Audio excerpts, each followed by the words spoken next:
Hello guys, welcome back to my channel Carpe Diem rider. मैं हूं जावेद अख्तर। तो मैंने अपनी जावा 42 पिछले साल जुलाई के एंड में ली थी और करीब एक साल से ज़्यादा का वक्फा गुजर चुका है इस बाइक को ओन करते हुए। तो मैंने सोचा कि क्यों ना एक लॉन्ग टर्म ओनरशिप वीडियो बनाया जाए। इन एक सालों में मैंने करीब 10,000 प्लस किलोमीटर्स राइड किया है। मैंने इसे हर टेरेन पर राइड किया है, मैंने ऑफ रोडिंग भी किया है, हाईवेज पर भी राइड किया है।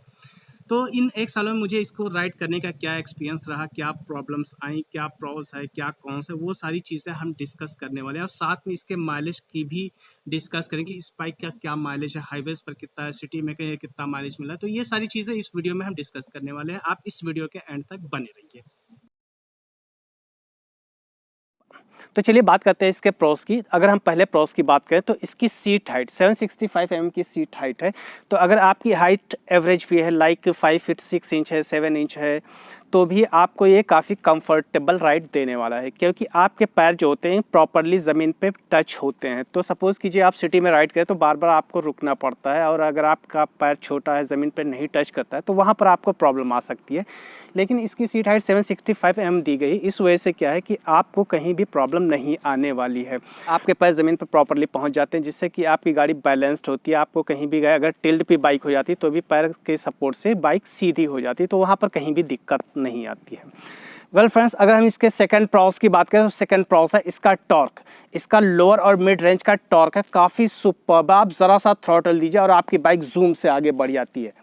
वहीं इसकी जो कॉम्पिटिटर बाइक्स है, लाइक आरी है, बेनेली है, उसमें आपको जो टॉर्क मिला काफ़ी लीनियर सा टॉर्क मिलेगा। सेकंड थिंग, अगर आप चढ़ाई चढ़ रहे हैं तो आपकी बाइक जो है इतना स्मूथली चढ़ाई चढ़ जाती कि आपको ऐसा नहीं लगा कि बाइक आपकी कहीं भी स्ट्रगल कर रही है। और अगर हम टॉप एंड की बात करें तो टॉप एंड में आपको टॉर्क की थोड़ी सी कमी फील होगी, क्योंकि टॉप एंड का इसका टॉर्क है काफ़ी लीनियर है। उसमें आपको लगेगा कि थोड़ा सा टॉर्क होना चाहिए था। लेकिन जनरली जो हम राइड करते हैं 70, 80, 90 के किलोमीटर पर और के स्पीड में, तो वहाँ पर आपको ज़बरदस्त टॉर्क मिलने वाला है। गाइस, अगर हम थर्ड प्रॉस की बात करें तो थर्ड प्रॉस है इसका हैंडलिंग। इसका हैंडलिंग इतना स्मूथ है कि आपको लगेगा ही नहीं कि 180 kg की बाइक आप राइड कर रहे हैं। जनरली इस बाइक का जो वेट है 172 kg, लेकिन फ्यूल वगैरह जो है एवरेज अगर मान के चला जाए तो 8 से 10 लीटर तो ऑलमोस्ट बाइक में होते ही है। तो ऑलमोस्ट 180-185 kg तो हो ही जाता है। सिटी में जब आप राइड करते हो तो बार बार आपको ब्रेक लगाना होता है, या बहुत ज़्यादा रश है तो वहाँ पर आपको लेफ़्ट राइट करके निकलना होता है। तो वहाँ पर आपको इतनी स्मूथली ये बाइक निकल जाती है कि आपको ज़रा सा भी नहीं फील होता है कि इतनी हेवी बाइक आप राइड कर रहे हो। तो इसकी हैंडलिंग बहुत ही सुपर्ब है। तो अगर हम फोर्थ प्रॉस की बात करें तो गैस फोर्थ प्रॉस है इसका वाइब्रेशन।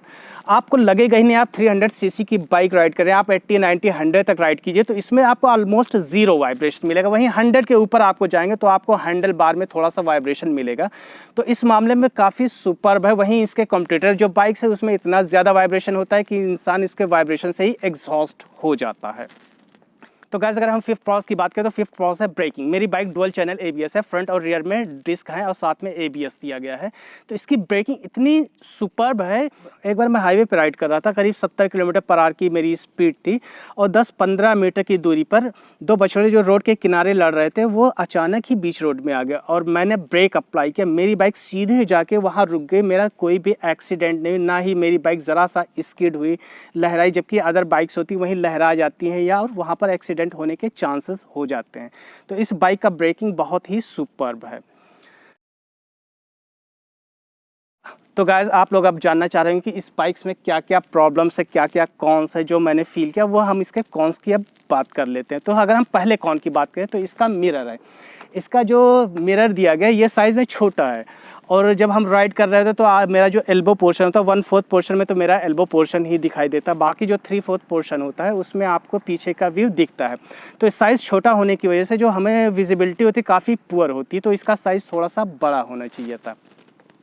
तो अब सेकंड कॉन की बात करते हैं। तो सेकंड कॉन है इसका सीट। इसकी सीट इतनी ज़्यादा स्टिफ दी गई है कि आप 8-10 किलोमीटर राइड करेंगे तो आपका जो बम्प है उसमें पेन होना शुरू हो जाएगा।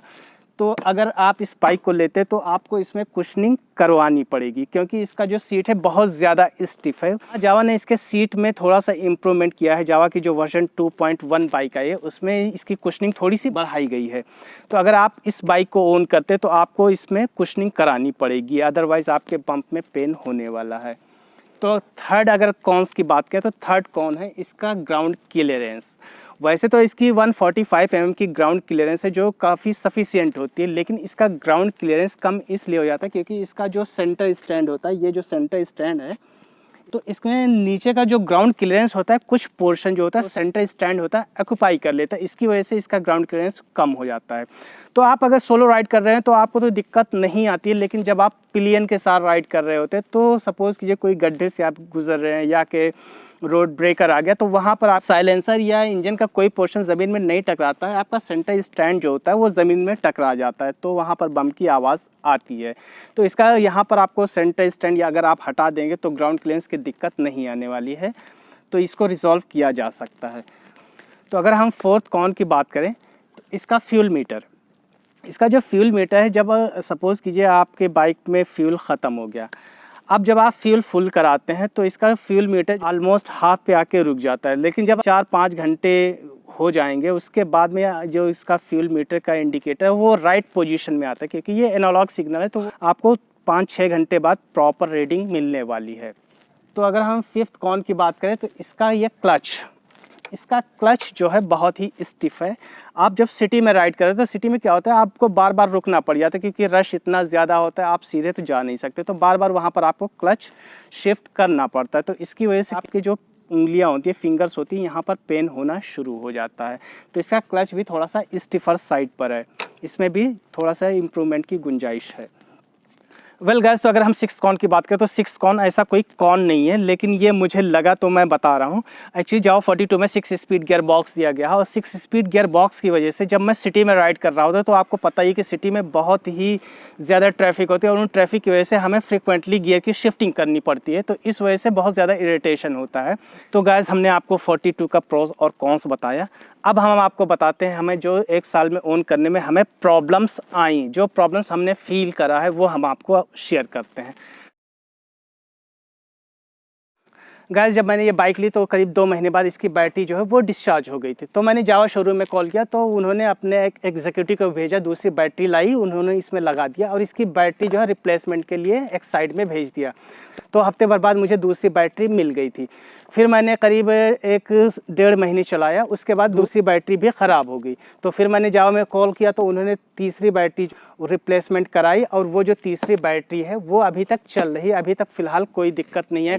दूसरी चीज़, इसका जो मिरर था, इस मिरर में थोड़ी सी प्रॉब्लम आई थी, ये फ्रीली फ्लोट करने लगा था, तो इसका मिरर मैंने चेंज करा दिया था, वो करीब 700 रुपये का पड़ा। तीसरी चीज़, जो इसका इंजन है, इंजन का ये सील होता है वो डैमेज हो गया था, लीक होने लगा, तो उन्होंने चेंज कर दिया था। जो गास्केट होता है या सील जो भी कहते हैं उसे, वो चेंज कर दिया था। तो उसके बाद सब कुछ स्मूथली चल रहा है। फिलहाल मुझे कोई भी एक्स्ट्रा पैसा नहीं लगा है इस बाइक में। जिस वक्त मैंने ये बाइक ली थी उस वक्त दिमाग में ये था कि अभी नई बाइक लॉन्च हुई है, इसका फ्यूचर में कैसा परफॉर्मेंस रहेगा, क्या प्रॉब्लम्स होगी, लेकिन ऐसा मुझे कुछ भी प्रॉब्लम नहीं है और अभी भी स्मूथली बाइक चल रही है। अगर इस बाइक के माइलेज की बात करें तो सिटी में अगर आप राइड करते हैं तो आपको 24 से 25 किलोमीटर पर लीटर का माइलेज मिल जाएगा, और अगर आप हाईवेज पे राइड करते हैं तो हाईवेज पे 30 से 31 किलोमीटर पर लीटर का माइलेज मिलता है। ये माइलेज टेस्ट मैंने कई बार किया, सिटी में भी किया, हाईवेज भी किया। हाईवेज पर इसलिए ज़्यादा मिल जाता है क्योंकि हाईवेज पे आपको बार बार गियर शिफ्टिंग नहीं करनी होती, बार बार क्लच नहीं लेना पड़ता, इस वजह से हाईवेज पर थोड़ा सा ज़्यादा मिलता है। तो वेल फ्रेंड्स, ये मेरा जावा को फ़ोन करने का ये मेरा एक्सपीरियंस था, वो मैंने आपके साथ शेयर किया। और अगर मेरी नज़र से कोई भी पॉइंट मिस हो गई हो तो आप हमें कमेंट करके बताइए, हम उसको रिप्लाई करने की कोशिश करेंगे। ठीक है फ्रेंड्स, फिर मिलते हैं नेक्स्ट व्लॉग में, तब तक के लिए take care, bye bye, stay healthy, stay safe.